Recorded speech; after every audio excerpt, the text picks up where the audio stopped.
Depuis 2016, Nectar Culture propose des ateliers qui initient le jeune public à la culture rap et à ses multiples facettes. Ces ateliers mettent en lumière le processus créatif derrière ce genre musical, tout en offrant aux jeunes un espace au sein duquel ils peuvent explorer leur créativité, retrouver confiance en eux, développer leurs talents et évacuer colère et frustration.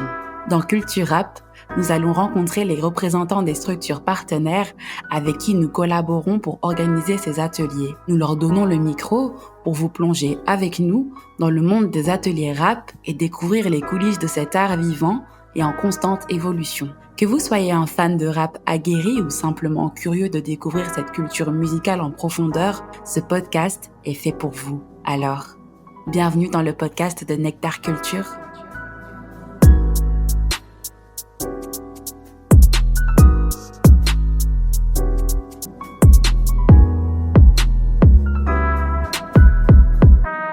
Officiellement inaugurée le 17 décembre 1979, la prison de Lantin est un établissement pénitentiaire situé dans la province de Liège. Dans cet épisode, nous allons à la rencontre de la direction de la prison pour vous présenter les ateliers rap organisés dans un contexte différent d'ordinaire. Bienvenue dans Culture Rap.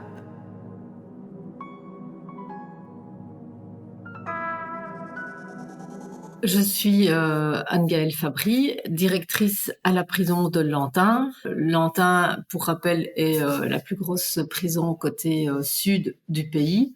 Et donc, nous avons 3 grands secteurs de détention. Il y a même un 4e. Moi, je travaille au sein donc de la maison de peine, là où il y a tous les condamnés et au niveau du quartier femmes. Je suis aussi en charge, en fait, de tout ce qui concerne l'organisation, la planification et la coordination des cours, des formations et de toutes les activités socio-culturelles. Il y a toutes les catégories légales de détenus. Donc, il y a des prévenus, des condamnés, des internés, des hommes, des femmes, pour tout type de faits. Donc, on peut retrouver des personnes qui sont condamnées pour un vol simple, du grand banditisme, comme des faits de délinquance sexuelle, de terrorisme, des meurtres. Il y a vraiment tout type de profil.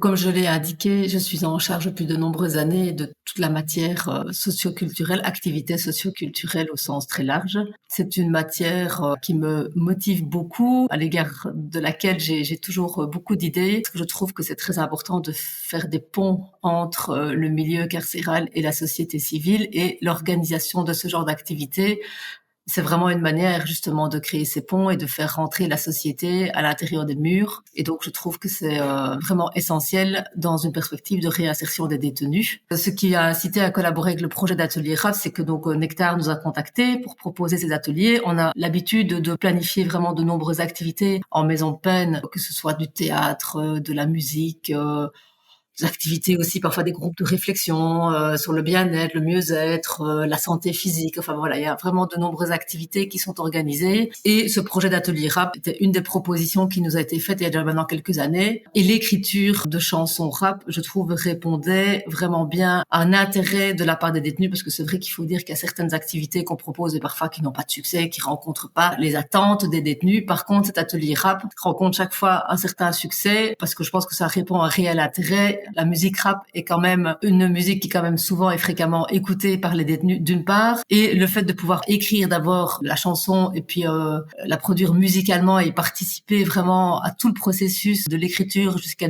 la finalisation du produit, pour eux c'est vraiment extrêmement motivant.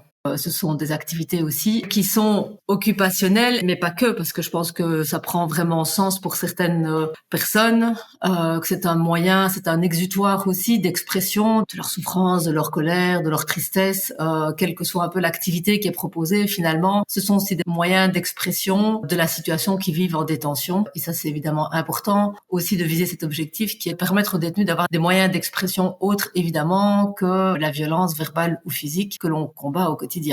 De manière générale, je sais que les détenus sont toujours très très contents et fiers quand ils participent à ces ateliers. Ils peuvent vraiment participer à tout le processus créatif, vraiment du premier mot du morceau de rap, et puis de le produire ensuite devant d'autres détenus de la prison. On a chaque fois terminé chaque module par un petit concert, et ça, je pense que c'est extrêmement valorisant et satisfaisant pour les détenus qui y participent.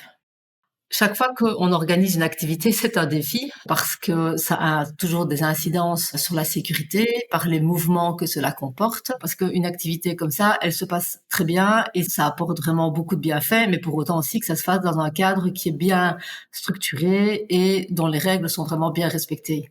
Je suis partante pour d'autres collaborations parce que je pense que c'est un atelier qui plaît vraiment beaucoup. Il y a d'autres activités qu'on a déjà proposées et qui ne rencontrent vraiment pas les attentes et les besoins. Or ici, même si ce sont chaque fois des petits groupes, et de toute façon ça ne pourrait pas être un grand groupe parce qu'il doit quand même y avoir un accompagnement étroit pour arriver vraiment à produire ces morceaux. Mais à chaque fois, on a abouti à la production de morceaux, à des concerts. Et donc voilà, je trouve que c'est vraiment une activité très positive parce que on arrive à chaque fois à un produit fini et concret. Et ça, c'est vraiment aussi important pour les détenus.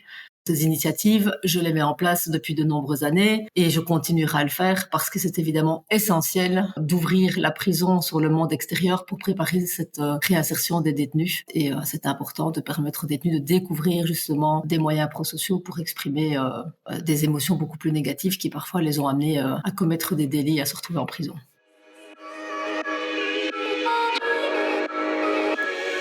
Tout commence par un coup facile, un rêve qui se transforme en argile.